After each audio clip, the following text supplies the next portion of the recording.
श्री गणेश दत्त गुरुभ्यो नमः।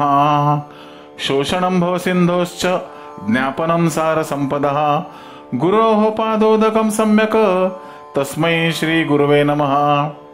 परमपूज्य सद्गुरू श्री रामकृष्ण क्षीरसागर स्वामींना वंदन करून संघटित सत्संग मंडळांच्या या गुरुकार्यातील मोहिमेमधल्या 1291व्या भागाचं मी पठण करीत आहे। आज अश्विन कृष्ण दशमी अहोरात्र मंगळवार दिनांक 7 नोव्हेंबर 2023। उपदेशामृत संग्रह भाग 5 या ग्रंथातील परमपूज्य महाराजांनी श्री क्षेत्र गाणगापूर आनंद यात्रा 1992 च्या वेळी भक्तांशी केलेले हितगुज या हितगुजाच्या पुढील भागाचे मी पठण करीत आहे। आपल्या प्रासादिक वाणीतून मार्गदर्शनपर आशीर्वाद देताना परमपूज्य सद्गुरू श्री रामकृष्ण क्षीरसागर स्वामी पुढे म्हणतात, ईश्वर शक्ती तिचे चिंतन केले तरच जागृत होऊन अनुभव देत असते। सर्वांनी जप तप करा, प्रार्थना करा, नेमाने दिवा उदबत्ती लावा। अदृश्य योनी मनुष्य देहात ताबा घेत असतात। हे दोघं घरात लपून राहत असतात व त्यांची इच्छा झाली की लगेच शरीरात प्रवेश करतात। या शक्ती आपल्या आजूबाजूलाही वावरत असतात। रस्त्यावर काही ठिकाणी एकाच वेळेला अपघात होत असतात, हे तुम्हाला ठाऊक असेल। याचा अर्थ जेव्हा त्या स्थळावर अपघात होतो त्यावेळी या शक्ती ड्रायव्हरच्या शरीरात शिरलेल्या असतात व त्यांचाच अंमल त्यांच्यावर त्यावेळी राहिलेला असतो। हा त्या अदृश्य शक्तीचा प्रभाव असतो। लोक या गोष्टींचा खोलवर विचार करत नाहीत। ड्रायव्हरने घेतली असेल असे म्हणून तिकडे दुर्लक्ष करतात, हे काही योग्य नाही। जेव्हा कुंडलीत एखाद्याच्या सप्तमात गुरु व राहू जर एकत्र आले असतील तर तो चांडाळ योग समजावा। हे शास्त्र हल्ली लोकांना जास्त माहीत नसते, तरी ते अनुभवाला येत असते। कुंडलीत जर एखाद्याचा शुक्र व चंद्र एकत्र व लग्न धनु असेल तर त्या व्यक्तीत लाजाळूपणा असतो। आंध्र प्रदेशातील खूप लोकांच्या पत्रिकेत हा दोष दिसून येतो। यंदा येणारे संवत्सर हे श्रीमुख आहे। माझाही जन्म अशाच काळात झाला आहे।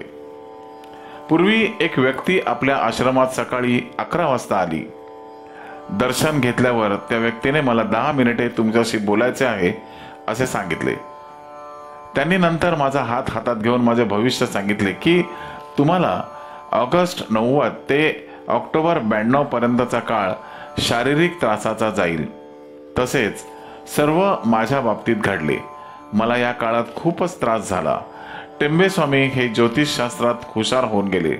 त्यांनी तर कर्णपिशाचाशी बोलणे केलेले आहे। आमच्या गुरुदेवांना 8व्या वर्षी कृष्ण सरस्वती स्वामींनी संन्यास दिला होता। यादवेंद्र स्वामींचे कृष्ण सरस्वती हे शिष्य होते। कर्णपिशाच हे सुद्धा ज्योतिषशास्त्रातले एक साधन आहे। हे ज्याला अवगत आहे त्याच्या घरी पिशाच राहायला असते। भूतकाळाची माहिती ते देऊ शकते, तसे ते तमोगुणी साधन आहे। त्याच्यामध्ये उद्वेगता खूप आढळते।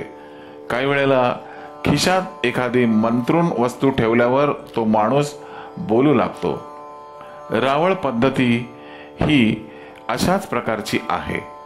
लहानपणी मलाही अशा पद्धतीचा एका 60-65 वर्षे वयाच्या माणसाकडे आमच्या मातोश्रीने नेले होते। त्यांनी मला या परमार्थी जीवनाकडे येऊ नको, तुझे जीवन यशस्वी होणार नाही, तसेच आता प्रपंच केल्याशिवाय या मानसिक अवस्थेतून याची सुटका होणार नाही, देवधर्म करू नको, त्यात अडचणीच येतील, अशा प्रकारच्या गोष्टी सांगून नामोहरम करण्याचा प्रयत्न केला।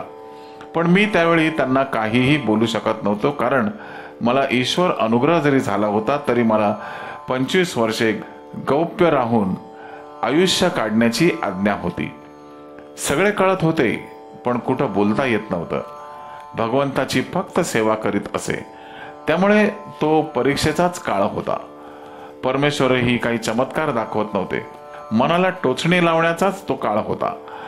नरदेह म्हणून पाहिलेली गोष्ट पाहिली नाही असे सांगायचे हे कठीण वाटायचे। तुरुंगात जेलर जसे आरोपीला शिक्षा भोगताना कृपा करीत नसतात तसाच प्रकार चालू होता. असे असले तरी माझे पूजा अर्चा व्यवस्थित चालू असे. नित्य नियमाने सर्व बाकी चालू होते.